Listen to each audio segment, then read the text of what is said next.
না, প্রবীর চক্রবর্তী এবং ওনাদের ফ্যামিলির সাথে আমার অনেক আগের থেকে আমার পরিচয়।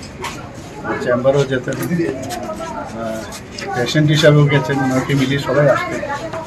এবং আমার যে দাদা ছিল, দাদার সাথে ওনাদের ঘনিষ্ঠতা ছিল, প্রায়শ আমাদের প্রিন্টিং প্রেস ছিল, আপনি জানেন, one of the oldest printing. সেখানে ওনারা যেতেন, লেখালেখি করতেন।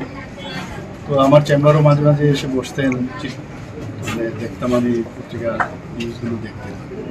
অনেকদিন ধরে ওনার সাথে আমার পরিচয়, ফ্যামিলির সাথে পরিচয়। তো অত্যন্ত বয়স খুব বেশি একটা আহামরি কিছু হয়নি, ওদের থেকে 1-2 বছরের বড় হয়। তো যা শুনলাম, ঘটনা কীভাবে ওনার কী সমস্যা হয়েছিল, হাই ব্লাড সুগার ছিল এবং ওনার প্রোস্টেটেও সার্জারি হয়েছে। পরে বললো যে ইন্টেস্টাইনে ইনফেকশন হয়েছে, সার্জারি হয়েছে, ইন্টেস্টাইনে কিছুটা পার্ট ইন্টেস্টাইনের বাদ দিতে হয়েছে, না এলেছে না শেষ নিঃশ্বাস নিতে হয়েছে। তো সত্যিই খারাপ লাগছে, বুঝতেই পারছেন।